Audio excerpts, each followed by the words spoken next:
और जनता को भी मालूम है कि सरकार के पीछे भी कोई ऐसी सरकार खड़ी है जो हर हुक्म चलाती है।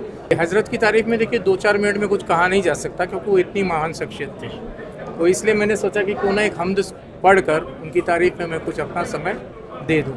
और वोट चोरी चिल्लाया जा रहा है। जब तक ईवीएम सिस्टम में रहेगी आपकी वोट चोरी होती रहेगी, चाहे तुम कितनी भी लिस्ट सही कर लो या खराब कर लो। हमारे चुने हुए प्रतिद्वंदी नहीं बोल पा रहे संसद में, और जहाँ पे सबसे ज़्यादा सुरक्षा में होती है वहाँ पे वो बोलने हैं तो उनको असुरक्षितता का माहौल मिलता है।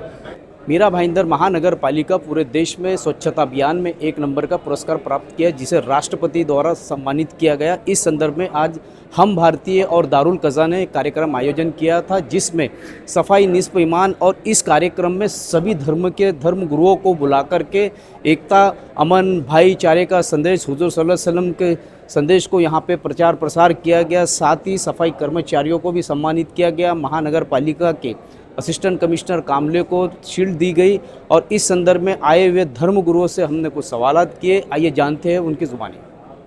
जाए यूपी में आई लव मोहम्मद कहते हैं तो 5 लोगों को अरेस्ट किया जाता है जी। तो ऐसे माहौल में इस तरीके के कार्यक्रम को किस नज़र से देखा जाएगा? जी, इस तरह के माहौल जो है, पहले तो माहौल पे बात कर ली जाए। जैसे हम अगर किसी कुत्ते को पत्थर या लाठी से मारते हैं ना, तो कुत्ता जो है वो पत्थर या लाठी को पकड़ता है, मारने वाले को नहीं। आज हमारी मीडिया के और प्रचार माध्यम से जनता को यही दिख रहा है, और हम अगर किसी चीज़ को दोषी समझते हैं सरकार, और जनता को भी मालूम है कि सरकार के पीछे भी कोई ऐसी सरकार खड़ी है जो हर हुक्म चलाती है, जिसकी वजह से शासन अपना काम नहीं कर पाते। हमारे चुने हुए एमपीस, एमएलए ये सदनों में जाकर, विधानसभाओं में जाकर कुछ बोल नहीं पाते, क्योंकि उनके पीछे मुंह पे एक अदृश्य टेप लगी, उनको बोलने नहीं दिया जाता है। और जब हमारे चुने हुए प्रतिद्वंदी, जनता को तो बोलने से चुप करवाया जाता है, जैसे आपने बोला है, हमारे चुने हुए प्रतिद्वंदी नहीं बोल पा रहे संसद में, और जहाँ पे सबसे ज़्यादा सुरक्षा में होती है वहाँ पे वो बोलने हैं तो उनको असुरक्षितता का माहौल मिलता है। तो जनता कैसे बोलेगी इसके बारे में, मुझे बताइए आप। और सबसे बड़ी कारण है, जिस चीज़ से जुल्म होता है, ये मेरे हाथ में तलवार है। ये जुल्म भी कर सकती है और जुल्म के खिलाफ भी यही लड़ती है। तो आज के टूल्स कौन कौन से हैं वो पहचानना होगा। मैंने बताया, मीडिया है, अखबार है, सोशल मीडिया का गलत दुर्वरतों है, और सबसे बड़ी जो आपकी वोट आपके हाथ में नहीं है आज की डेट में, और वो उसका कारण है ईवीएम से आपकी वोट चुराई जा रही है। आजकल सिर्फ ईवीएम का नाम नहीं लिया जा रहा, वोट चोरी चिल्लाया जा रहा है। जब तक ईवीएम सिस्टम में रहेगी आपकी वोट चोरी होती रहेगी, चाहे तुम कितनी भी लिस्ट सही कर लो या खराब कर लो। आपने एक बहुत ही अच्छा नाते कलाम कर बोल करके सबका दिल जीत लिया, लेकिन जिस तरीके की देश में राजनीति देखने को मिल रही है उसके विपरीत है। लोग अगर आई लव मोहम्मद बोलते हैं तो एफआईआर हो जाती है, और आपने तो गा दिया पूरा। मैं पिछले 14 साल से जमीयत उलमा हिंद से जुड़ा हुआ हूँ, और इस तरह के कार्यक्रम हमेशा करता हूँ। आज मेरे पैर में थोड़ा सा एक सर्जरी भी हो रखी है, अंगूठे में। उसके बावजूद कलीम भाई ने मुझे बुलाया तो मैं यहाँ आया, क्योंकि भाईचारा, एकता और प्रेम का और हज़रत की तारीफ़ में कुछ कहना था। इसलिए हज़रत की तारीफ़ में देखिए 2-4 मिनट में कुछ कहा नहीं जा सकता, क्योंकि वो इतनी महान शख्सियत थी।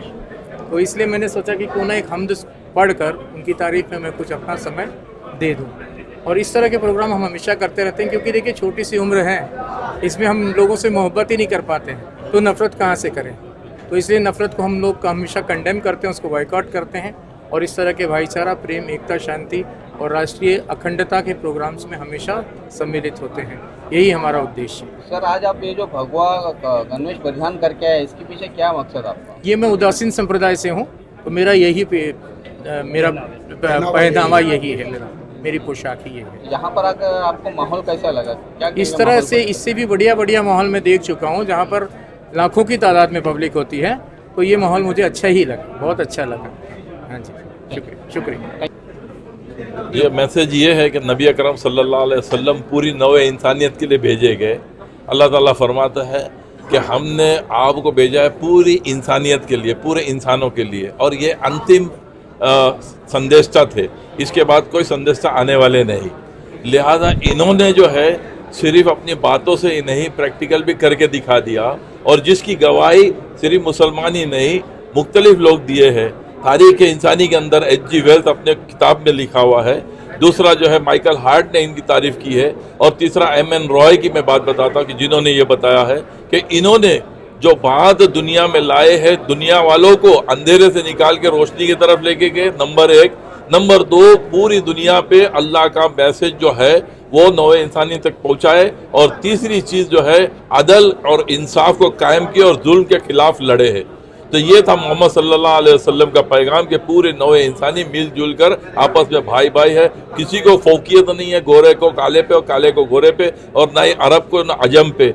तो इस तरह से फ्रीडम, इक्वालिटी और फ्रेटर्निटी का जो मैसेज इन्होंने वर्बल भी दिए हैं और इसको प्रैक्टिकल कायम करके भी दिखा दिए। तो यही मैं आप लोगों से ये संदेश दूंगा कि हम भी इसी को फॉलो करके आपस में पूरे मुल्क के अंदर जो है इस भाईचारा को कायम करें, और वो जो संदेश है कि सारे जहां से अच्छा हिंदुस्तान हमारा। Thank you.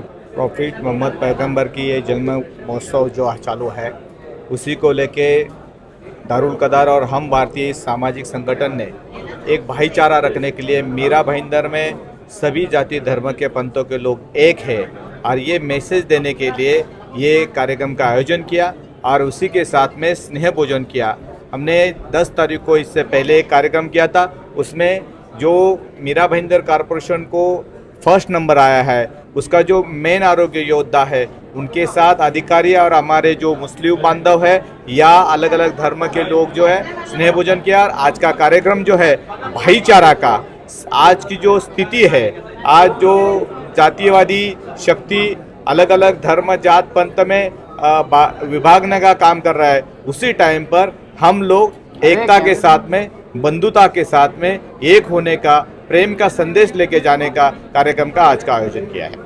Thank you.